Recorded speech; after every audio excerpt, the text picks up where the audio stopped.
Bien,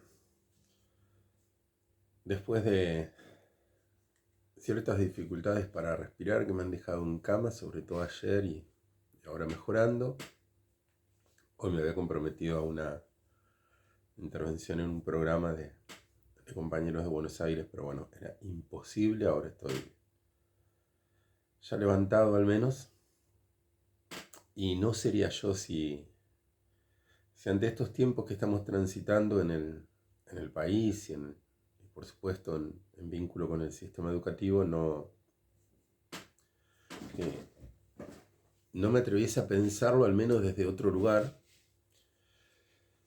Hace un tiempo escribí un texto, un editorial que fue publicado en varios medios, La escuela y el afán de romantizar la pobreza. Y precisamente en estos tiempos, con la conmemoración de lo que fue en su momento el primer gobierno patrio, 25 de mayo de 1810, aparecen otra vez las representaciones de la época. Esto me lleva a pensar como educador las cuestiones que deberían interpelar también esas representaciones. Cuando hablo de romantizar la pobreza, romantizar la miseria, tiene mucho que ver con que ese 25 de mayo de 1810, ese primer gobierno patrio también estuvo gestado en contradicciones, que es una característica de nuestro sistema político, si se quiere. Contradicciones que se gestaron y que continúan hasta el día de hoy. Ese gobierno patrio sostenido por algunos propulsores del libre mercado para no pagar impuestos, para abrir la frontera comercial, ya rompiendo el monopolio con España, y por lo tanto enriquecer ya sus grandes fortunas. Y los liberales que de alguna manera proponían un gobierno patrio que garantizara el derecho de las mujeres, esto lo planteaba Belgrano, derecho a los bienes, que se respetasen los derechos de las civilizaciones precolombinas en las Provincias Unidas del Río de la Plata, que se conformarían a partir del virreinato, la libertad de expresión que proponía y de prensa que proponía Mariano Moreno.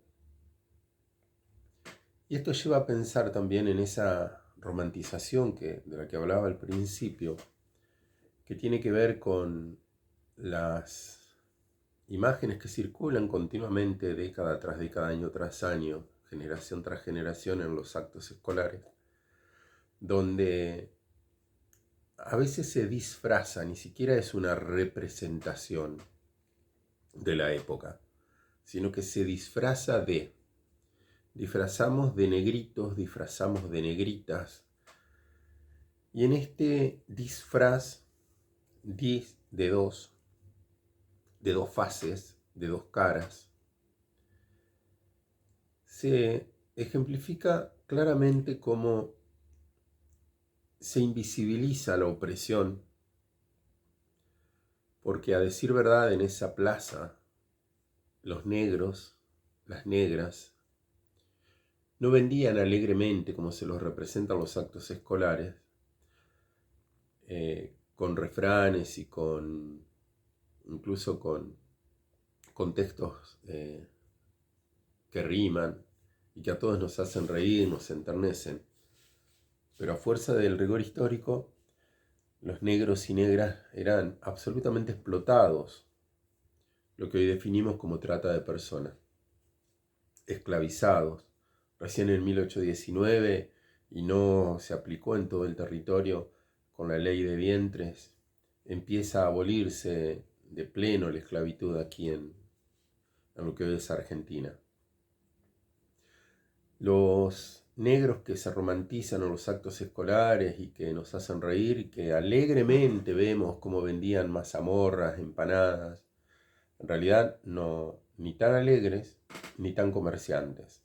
El dinero de la mazamorra, de las empanadas, de esta gastronomía que se mezcla aquí en el Río de la Plata, producto de los aportes afros, criollos e indios.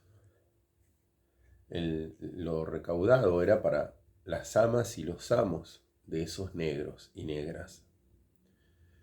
Y esto también trae a colación el destino que tuvieron los afrodescendientes aquí en las Provincias Unidas del Río de la Plata, en las guerras de la independencia. Y esa invisibilización de la cultura afro en el nuevo sistema político.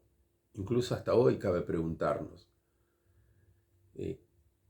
mujeres como María Remedios del Valle, luego del Valle Rosas, ¿qué rol cumplió en las guerras independentistas? El coronel Lorenzo Barcala, afro.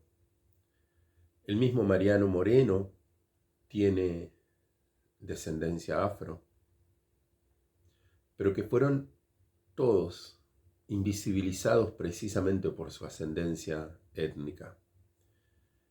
Por eso cabe preguntarnos, en esa plaza tan romantizada en estos actos, ¿qué sentido tiene un acto escolar cuando no se pone en tensión los actores de cierto momento histórico? ¿Qué intereses representaban? ¿Qué actores se invisibilizan? Por ejemplo, ¿qué lugar ocupaban las mujeres en ese mayo de 1810? Las mujeres que se visibilizan son las de la venta, las negritas, pero también estaban, las candomberas, el candombe que tiene una riqueza cultural propia de lo afro, y aparece el negro José con el clásico candombe. Y también había otras mujeres prostituidas, sí. En 1810 había putas en el Bajo de ese Buenos Aires, allá ocultas, y que por supuesto estaban sujetas a su amo explotador, a su prostituyente. Otras mujeres que fueron invisibilizadas. Por otra parte, los actos escolares deberían hoy llamarnos a interpelar también, además de los actores que configuraron ese momento histórico, ¿qué de ese momento en estos 40 años de democracia nos está atravesando? Los conflictos siempre se dirimen en Buenos Aires, en el centro de poder económico, político. ¿Qué lugar ocupa la mujer hoy en estos procesos emancipatorios de otros organismos como los organismos internacionales de crédito, con los cuales nuestro pueblo sigue absolutamente endeudado, siempre pagando a través de la socialización de las pérdidas, pero nunca recibiendo las ganancias? ¿Qué lugares han ocupado las mujeres, las infancias en ese proceso histórico? Y lo que vino como consecuencia de ese proceso, el ejército independentista. ¿Quiénes conformaron ese ejército? ¿Qué mujeres alimentaron a los soldados, los atendieron sexualmente, curaron sus heridas? Y ahí, desde ese interrogante, claramente las respuestas nos llevan a las mujeres afro, los hombres afros que integraron el ejército, las mujeres indias, aunque la historia solo visibilice las mujeres blancas y de la aristocracia local, como las damas mendocinas, ¿no? Pero también hubo otras. Y esta interpelación, desde la ruptura de la romantización de los actos escolares, nos lleva a la práctica de la didáctica en las escuelas. Pensar en actos que salgan de lo acartonado, pensar, por ejemplo, en las instalaciones pedagógicas, en actos con momentos y tiempos de simultaneidad en distintos espacios. ¿Por qué todos tienen que aprender lo mismo y del mismo modo? ¿Qué pasa con las infancias y adolescencias con autismo cuando tienen que asistir a un acto donde solamente es todo sonoro y visual. ¿Qué otras actividades pueden pensarse? ¿Qué lugares ocupan las discapacidades, las diversidades étnicas y culturales en los actos escolares de hoy? ¿Por qué se sigue disfrazando y no asumiendo la representación con ropas de la época y que no todos podían asumir la misma ropa porque no todos tenían acceso a los algodones, a las sedas, sino que claramente hay uno o varios porqués, si se quieren, que las ropas de cierta clase social tuviesen algún color y otras no tuvieran nada fuera de lo grisáceo y la suciedad de los harapos.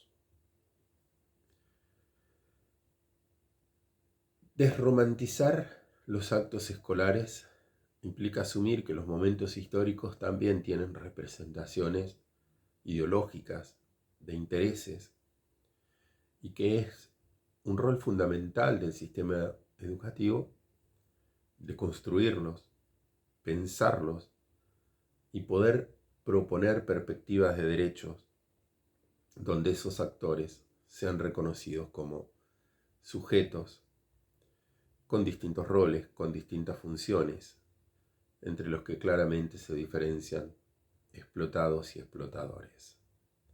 Soy el profesor Pablo Álvarez Miorelli. Desromantizar los actos escolares es uno de los desafíos de las pedagogías del cuidado en el actual sistema educativo.